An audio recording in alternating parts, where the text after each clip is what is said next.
psikologi dan sebagainya. Nah, sekarang selanjutnya adalah kita harus paham dulu kenapa kita perlu belajar etika psikologi. Kenapa kita perlu untuk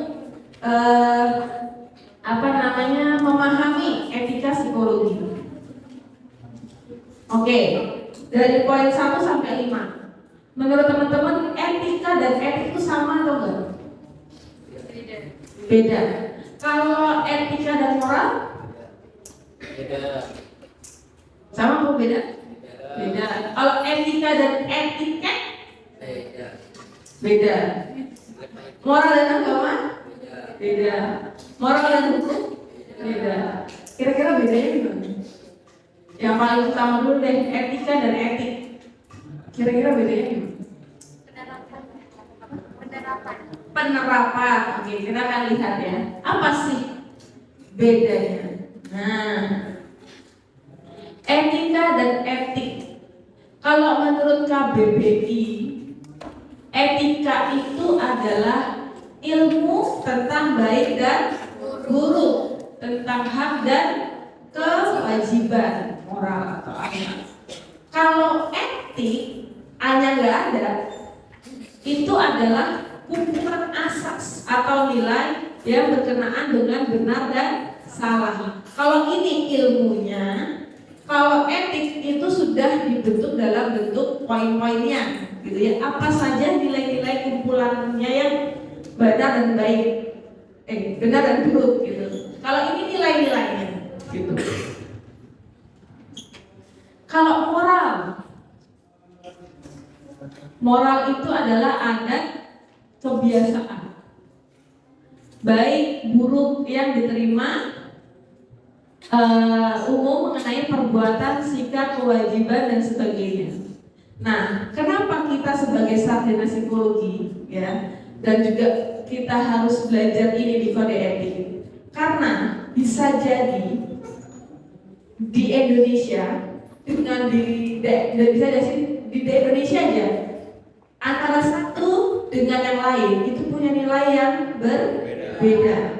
Kalau karena punya perbedaan nilai ini, kita tidak membuat aturan yang baku, harus seperti apa, bisa ada kesalahpahaman. Karena kan kita menilai sesuatu berdasarkan kebiasaan kita, ada dan kebiasaan kita. Moral di sana dan di sini itu pasti berbeda. Contohnya, kemarin tuh ada yang tanya ke saya, kalau dari luar negeri, dari psikolog di luar negeri, kalau ke Indonesia bisa langsung kerja atau enggak? Jawabannya enggak. Betul. Jawabannya tidak bisa langsung bekerja. Harus disetarakan dulu. Harus ujian HIMSI lagi. Kenapa? Karena bisa jadi di luar negeri sana dengan di Indonesia mempunyai nilai yang berbeda, membawa nilai-nilai yang berbeda. Contoh paling gampang, kalau di Indonesia kita nyebut orang tua kita bapak, ibu, emak, nyebut nama sopan enggak? Kalau di luar negeri nyebut nama biasa. Nah itu kan adalah moral ya, baik dan buruk itu tergantung dari daerahnya. Nah itu makanya kita harus menyetarakan dengan adanya kode etik. Kalau etika dan etiket tadi perbedaannya apa ya? Kalau etiket itu adalah tata caranya. Kalau etika itu nilainya. Jadi kita punya nilai, nah nilai itu dimanifestasikan dalam cara yang seperti apa? Itu etiket. Tata cara dalam bermasyarakat gitu ya. Persamaannya adalah sama-sama menyangkut perilaku manusia, itu tadi ya, yang bersifat normatif. Kalau perbedaannya, etiket itu adalah caranya, cara melakukannya. Kalau etika itu boleh atau tidak, karena bisa jadi teman-teman, menurut kita itu kita berpersepsi, ya, kita berpersepsi bahwa sesuatu hal itu salah. Tapi bisa jadi dilakukan dengan cara yang benar, gitu kan? Pernah nggak ada melakukan kegiatan itu? Mencuri, nggak menolong niatnya mau mencuri, nggak taunya malah jadi menolong gitu, ada kan yang kayak gitu, pernah tahu nggak?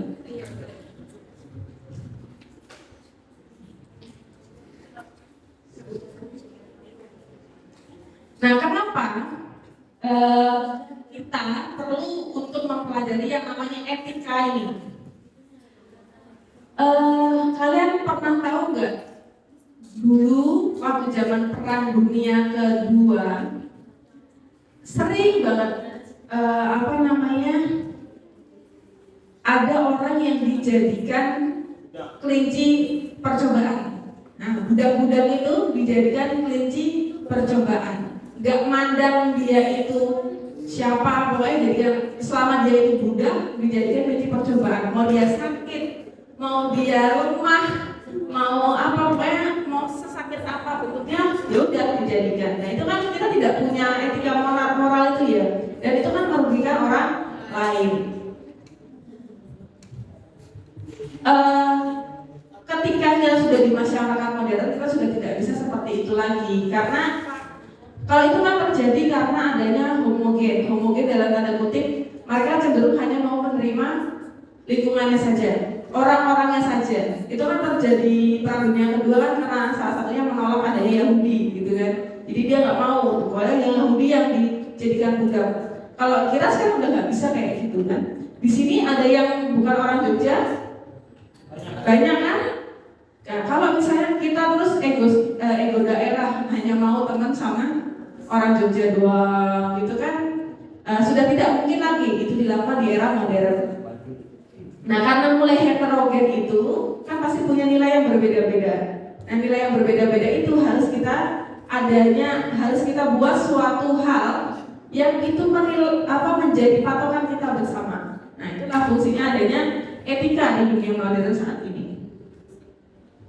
Nah, kalau moral dan agama,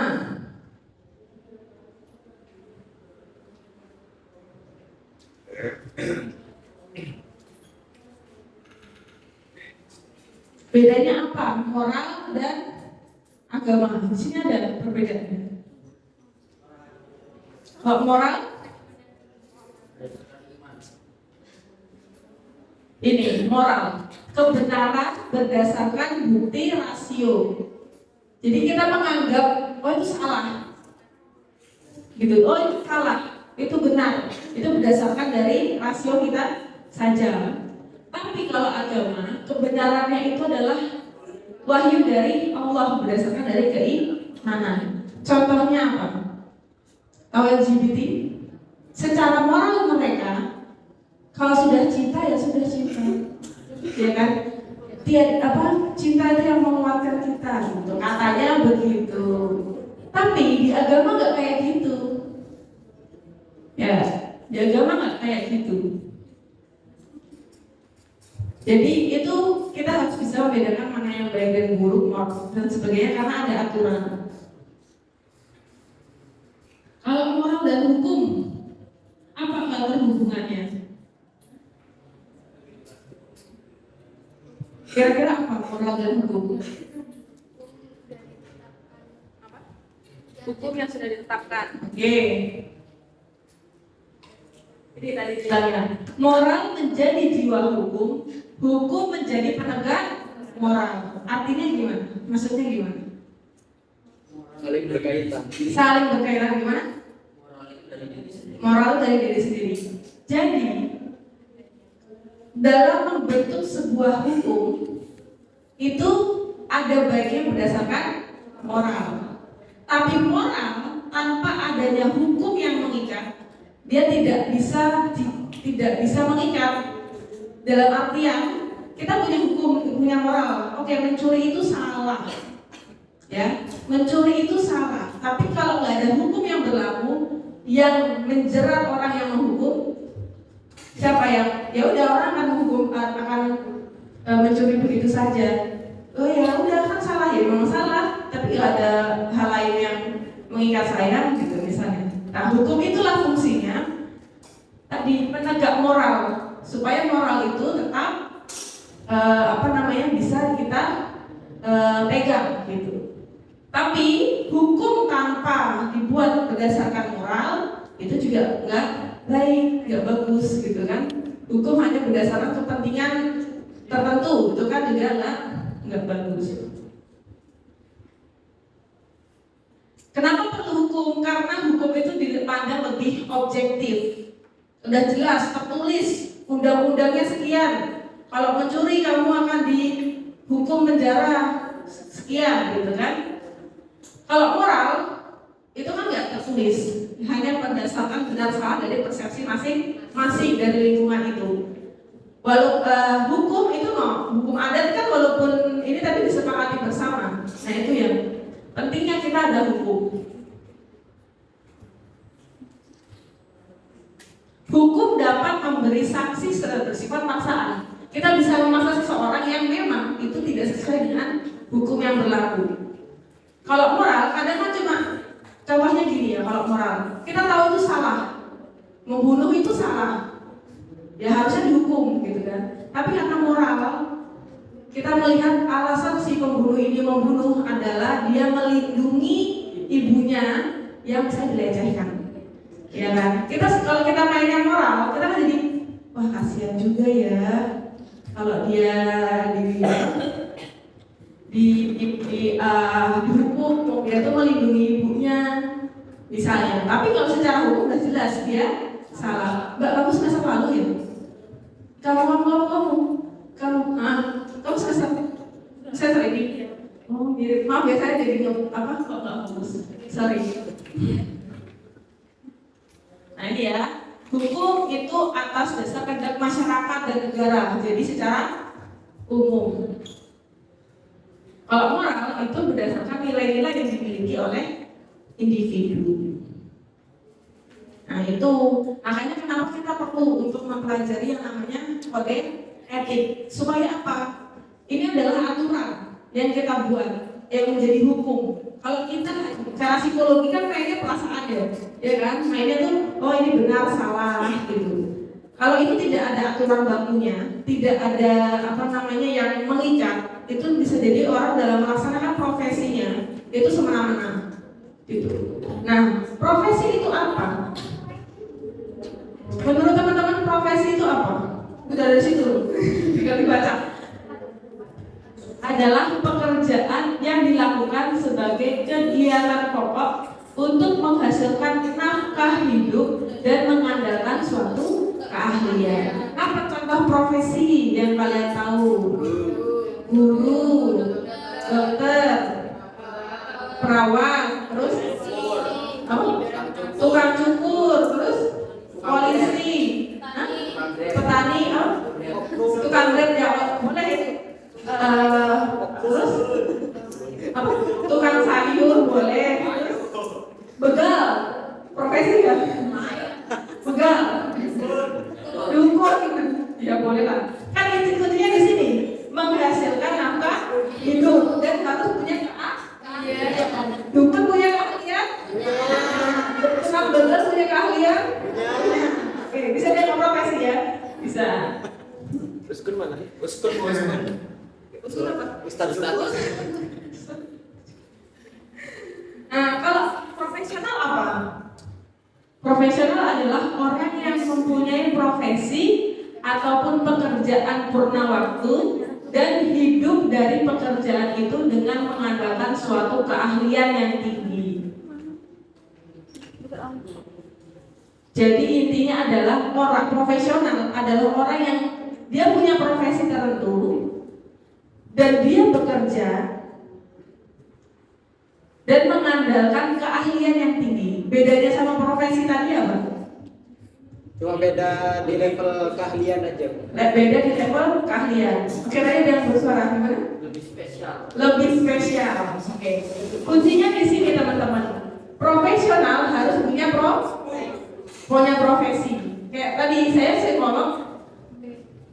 psikolog, tapi belum tentu bisa profesional karena bisa jadi saya cuma mempunyai nama saja, punya gelar saja sebagai psikolog. Nah, supaya bisa jadi profesional, maka saya harus praktek dengan keahlian yang tinggi. Nah, itu bedanya profesi dan profesional.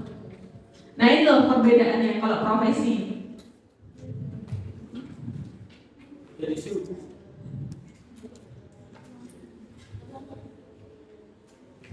Ya, punya keahlian khusus, memiliki pekerjaan, ini dilaksanakan. Jadi profesi itu yang melekat dalam kita. Nama, gelar yang melekat dalam kita. Ini akan dilaksanakan untuk menyambung hidup, untuk melakukan keterlibatan yang mendalam, akan dilakukan sebagai pekerjaan. Jadi kan yang melekat, profesi itu adalah nama yang melekat. Kalau profesional adalah bagaimana kita melakukan profesi itu. Ya. Kita hidup dari situ. Kita meluangkan waktu kita untuk melakukan si profesi itu profesional. Ya. Tadi begal hidup dari situ, profesi yang harus profesional dong, karena dia ambil hidup dari situ. Dia bangga menjadi begal itu tadi. Ya. Dia juga terampil membegal orang ya. Gitu.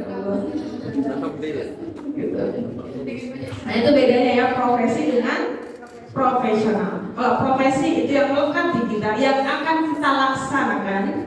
Kalau profesional adalah bagaimana cara kita melakukan profesi kita. Kalau mau gampangnya kata-katanya begitu. Kalau profesor Bu? Profesor beda lagi. Profesor adalah gelar akademik yang didapatkan setelah memiliki poin tertentu, dan itu adalah gelar tertinggi di bidang akademik. Itu profesor. Sepuh gitu. Kalau guru besar? Guru besar dan profesor itu sama. Siapa? Cuma profesor itu gelarnya profesor, tapi jadi gini teman-teman, jadi dosen itu punya jabatan fungsional, namanya jabatan fungsional, mulai dari asisten ahli, naik jadi lektor, naik jadi lektor kepala, baru jadi guru besar. Nah, untuk sampai ke guru besar itu harus melakukan berbagai macam penelitian, pengabdian, pengajaran, dan sebagainya. Harus bikin sebuah inovasi tertentu. Contohnya adalah kalian bisa yang sudah jadi profesor namanya Bu Mufdilah. Beliau itu orang kebidanan. Beliau itu menciptakan sebuah kursi yang bisa meningkatkan hormon oksitoksin. Apa itu hormon oksitoksin? Kebahagiaan. Dengan menciptakan hormon kebahagiaan itu bisa meningkatkan produksi ASI. Nah itu untuk jadi profesor harus membuat seperti itu. Intermezzo aja ya. Jadi kalau besok kalian mau jadi profesor, kalian harus punya inovasi tertentu untuk dipatenkan. Tapi itu harus sejalan dengan studinya. Iya, biasanya harus sejalan dengan studinya. Bahkan walaupun sejalan sama-sama psikologi pun harus mengerucut. Saya pendidikan, maka penelitian saya, apa yang saya buat itu ya harus berhubungan dengan pendidikan. Jadi nggak bisa, kalau bisa tetap melakukan tapi tidak dianggap, ya bisa tidak dianggap sebagai bagian dari syarat menjadi guru besar. Kalau jadi guru besar. Di Shopee ada nggak Bu kursi kebahagiaan di Shopee? Gimana kayak apa tuh? Gak tau lah. Oke, ini ya. Apa yang dibeli Bu? Ini sitosin atau kursi kebahagiaan? Kursi kebahagiaan. Kursi kebahagiaan.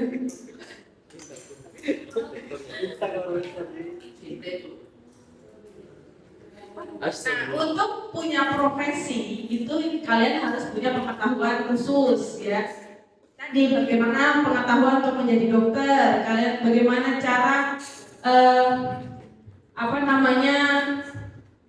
menjadi seorang psikolog gitu ya.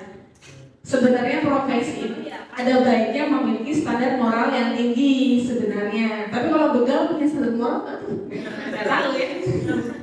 Mengabdi kepada kepentingan masyarakat ya. Sebenarnya tuh harusnya begini profesi ya. Dan punya izin khusus. Nah ini yang penting. Kamu tidak bisa menjadi disebut sebagai profesi tertentu kalau nggak punya izin khusus, kecuali kamu berprofesi sebagai wirausaha. Itu kan izin khususnya adalah jualannya itu, ya kan? Bikin CV-nya, bikin jualannya gitu. Makanya begal, awalnya dukun itu profesi, tapi profesi ilegal. Nah, sayangnya mereka nggak punya organisasi profesi ya. Himpunan Pembegalan Indonesia, Himpunan Perdukunan Indonesia, Asosiasi Perdukunan. Kalau punya bisa jadi profesi, gimana? Ada? Kalau dukun ada kayak? Ada ya? Kamu bagian dari perdukunan itu? Anggotanya. Ini ya, jadi kalau mau, jadi misalnya nih kalian mau menciptakan sebuah profesi baru, apa profesinya? Tukang pinjol udah banyak. Tukang jasa edit makalah. Apa biasanya joki tugas, joki skripsi. Kalau mau dianggap sebagai profesi bisa, tapi syaratnya ini harus ada organisasi profesinya, ya bikin organisasi profesi joki skripsi gitu. Gelarnya apa itu, Bu? Nah, gelarnya JS, SJS, sarjana joki skripsi. Ya, nah, kalau kita kaitannya sama psikologi gimana? Ya, kita kalau mau profesi di situ ya kita harus punya ilmu yang intensif di situ, harus banyak melakukan pelatihan tertentu di situ, ya, harus memiliki intelektual yang signifikan terhadap ilmu dari profesi tersebut, ya, terus harus ada lisensi atau sertifikasi, walaupun tidak semua profesi itu harus punya, ya, tapi minimal harus punya sertifikasi. Nah, besok kalau kalian mau ada SDM, insya Allah Unisain mau mengembangkan namanya LSP, Lembaga Sertifikasi Profesi, yang nanti bisa mengeluarkan sertifikasi Garuda Emas. Itu penting dan sangat dibutuhkan kalau besok kalian mau bekerja. Nah, salah satu skemanya adalah SDM, itu kalian bisa ikut itu. Jadi nggak harus jadi psikolog, tapi kalian ambil sertifikasi SDM. Itu bisa dipakai buat dasar HR dan itu peluangnya tinggi untuk masuk di perusahaan. Gitu. Nanti doakan ya semoga Nasria segera terbentuk. Soalnya saya anggotanya. Dan otonomi pekerjaannya. Otonomi itu apa teman-teman? Otonomi ya.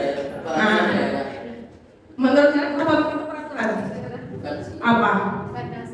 Landasan. Terus apa? Otonomi itu adalah Kekuasaan.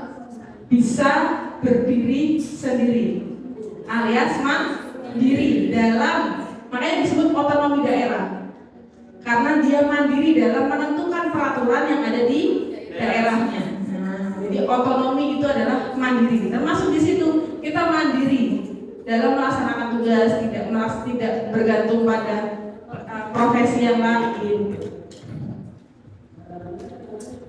Nah, prinsipnya adalah tanggung jawab, adil, dan otonomi. Tanggung jawab apapun bertanggung jawab dengan profesi apapun yang kalian harus. Misalnya melakukan saya psikolog, terus kita menentukan dia itu dia didiagnosis A. Ya udah tanggung jawab, dari mana kamu bisa bilang kalau dia didiagnosis A? Datanya apa? Buktinya mana? Gitu. Nah, itu harus disampaikan. Harus bertanggung jawab untuk itu. Kalau enggak ya tidak bisa disebut profesi. Ini ya, kenapa perlu adanya etika dari organisasi profesi?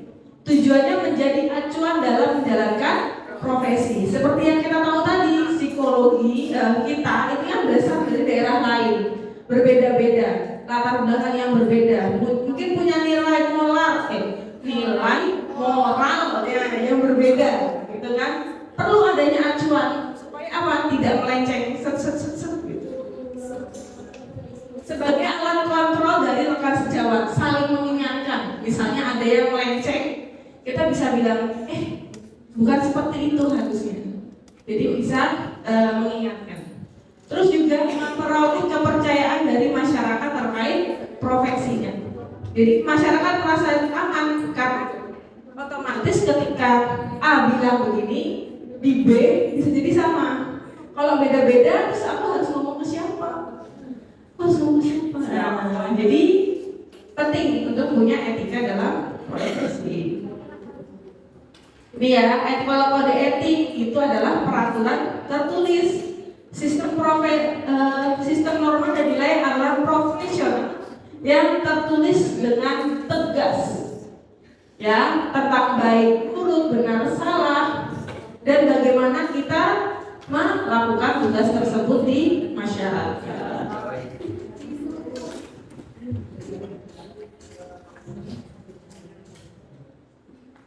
Cepet banget sih hidup ini, udah mau habis aja. Bentar lagi sibuk. Iya, amin ya.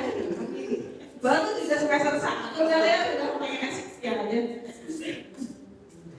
Ya, nah dari situlah karena dirasa kita perlu nih untuk punya lembaga, punya hal yang menaungi, akhirnya terbentuklah organisasi profesi untuk psikologi. Dulu namanya masih IPSI. IPSI itu dulu Ikatan Sarjana Psikologi. Sampai pada akhirnya ternyata kan ada yang kuliah, ada yang bukan ada yang lanjut profesi, ada yang dari S1 nya bukan psikologi ke psikologi. Akhirnya diganti namanya menjadi HIPSI atau Himpunan Psikologi Indonesia. Utamanya adalah mengembangkan keilmuan dan profesi psikologi di Indonesia. Begitu, teman-teman. Oke, sampai sini ada yang mau ditanyain dulu tentang psikologi secara umum, tentang keorganisasian psikologi ataupun alur-alur kalian. Ya biar nggak salah paham lah kalian di sini tuh bener nggak sih? Jangan-jangan masuk sini tuh niatnya cuma ya karena itu pilihan yang ketiga daripada nanti nyari kampus lain, ya udahlah sini aja deh. Pilihan terakhir nggak ada lagi, dan yang paling buka terakhir kan kelas C kan? Ya kelas C, terus udah paling terakhir nggak ada lagi yang buka, udah daripada nggak kuliah. Kenapa nggak gembir? Oh daripada gembir. Nggak boleh gembir. Kenapa ngambil psikologi? Ya gampang. Biar gak ada